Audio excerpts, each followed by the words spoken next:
all below zero.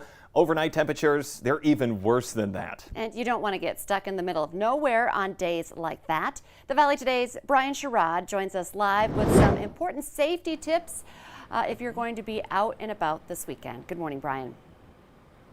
And good morning, Jordan. Lisa, you're exactly right. You don't want to be stranded anywhere, but there are many things you should do before you even head out the door. Make sure you have your cell phone, make sure it's fully charged, and also make sure you bring your charger with you. And because when it's cold like it is right now, it's going to make your technology die a lot faster than usual. Also, let people know where you're going if you have to travel. Let them know the expected time you're going to be there and the route you're going to take just in case you do get stranded. Make sure you're also dressing appropriately because, again, it is pretty cold and you want to make sure you're being warm, and also make sure that you don't go anywhere without having a full tank of gas. Now, if you're trying to get your car to restart, start by turning off all accessories like the heater, radio, and lights. Put the key into the ignition, turn and hold for about 10 seconds. If it doesn't work, wait for about a minute and repeat the process.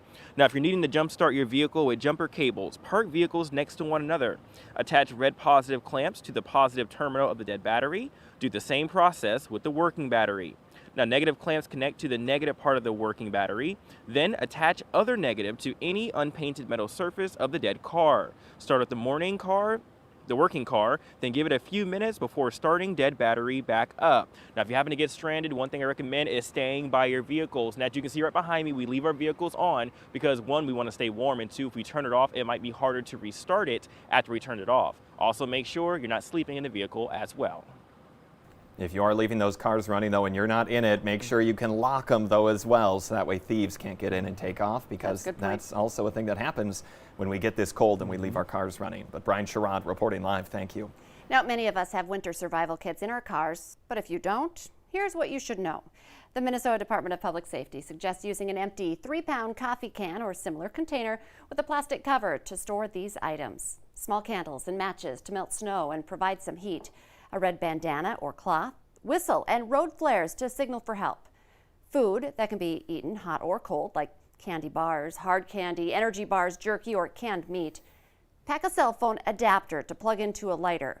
Plastic flashlight, spare batteries, a small sharp knife and plastic spoons, a large plastic garbage bag, pencil, and paper.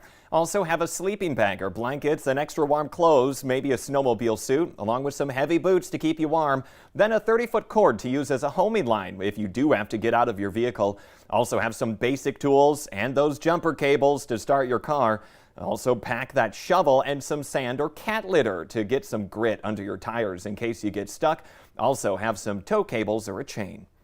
And remember to put this stuff in the front of your car. Don't put it in your trunk because that could get frozen shut. So where are we temperature-wise right now? Let's check in with meteorologist Lisa Green. Well, it's pretty cold out there right now even, and it's going to get worse as we were just been talking about. Another reminder, take care of our furry family members too. Make sure you bring them indoors with these kind of temperatures. If it's too cold for you, it's too cold for them too. Brutus wanted me to remind you of that here this morning. And in addition to it, you also want to make sure you're taking care of your home. Temperatures that are going to be this cold, lasting this long, can really do a number, even on inanimate objects like pipes can freeze. So make sure you're taking those precautions too. We've got these wind chill alerts that have been issued here today. Wind chill warning up in the Northern Valley. Southern Valley, we're under a wind chill advisory. It starts at 6 o'clock tonight, and look how long this lasts, all the way through noon on Tuesday for so many days in a row, because we're going to see wind chills potentially. Now, it won't be constantly at 40 to 50 below, but the potential is there, especially in the mornings, that we'll see wind chills that low, with the coldest likely up north. Here's a look at our numbers right now. It feels like 28 below in Devil's Lake, so already feeling quite chilly there, and 20 below in Fargo, a wind chill of 18 below in Grand Forks. So bundle up this morning, even though the coldest of the air hasn't arrived just yet. Temperatures themselves, a few degrees above or below zero right now. Fargo and Grand Forks are at 2. And here's a look at our winds out of the northwest, gusting into the 20s and 30s still. So that means some patchy drifting snow out there. You could see it as we look around the valley here in our DOT cams. There's some drifting going on across the roadway north of Thief River Falls. Similar conditions, it looks like we're seeing some drifting or maybe even some flakes around East Grand Forks. So again, open areas, you're going to want to watch out for that again today. And visibility even down a bit in those areas. Thief River Falls is at 2 miles, and There's even a few flakes too, so we're just not quite done with this just yet. Now, it's going to be kind of variable today. There are places that are clear right now, other spots under the clouds seeing some flakes. You're more likely to get some sunshine in eastern North Dakota. Here's a look at our bus stop planner. Some partly cloudy skies to start in Fargo, at least this morning. You could see the afternoon we get to 7, and that'll be the last time we see a single-digit high above 0 here in the valley, with that wind remaining blustery through the day. Here's a look at that weekend planner and beyond. Many days in a row below 0. Temperatures themselves are going to be dangerously low, but those wind chills 40s to 50s below again heading into this weekend. Some of our coldest air Sunday morning and into Monday morning with this system. So again, please take care. Please take care of yourselves and your family and stay warm. Great reminders. Thank you, Lisa. Marjorie Taylor Greene is expected to hold a news conference this morning after the Democrat-led House voted the first-term lawmaker off both of her committees. The Republican is being punished for embracing conspiracy theories and making offensive remarks before she was elected to Congress. Nearly all Republicans opposed the move against Greene, a close ally of former President Donald Trump. Taylor Greene spoke on the House floor before the vote to say there were words in her past that she regretted, but she didn't apologize for any of her controversial comments.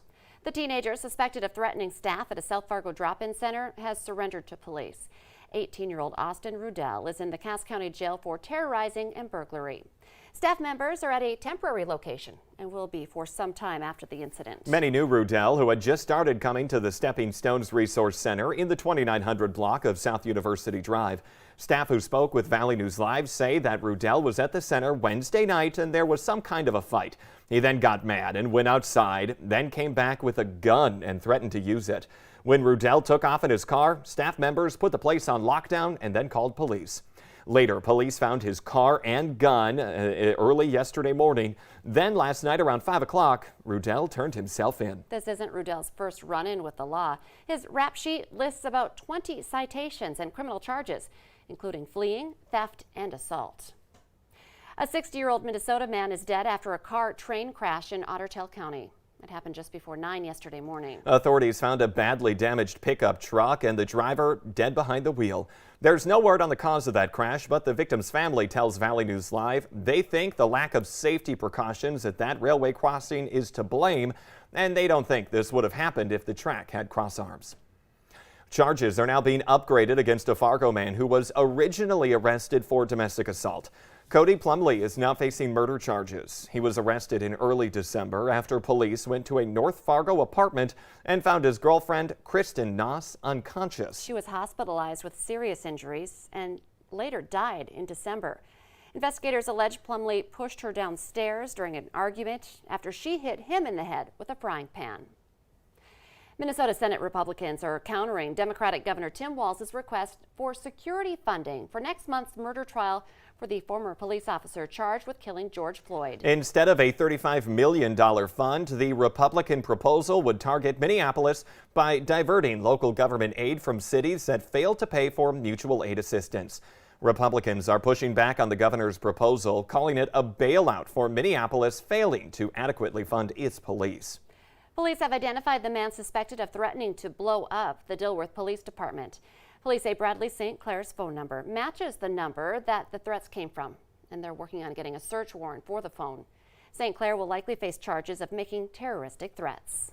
Investigators are now looking into a fire that destroyed a scale house near a beet pile in Borup, Minnesota earlier this week.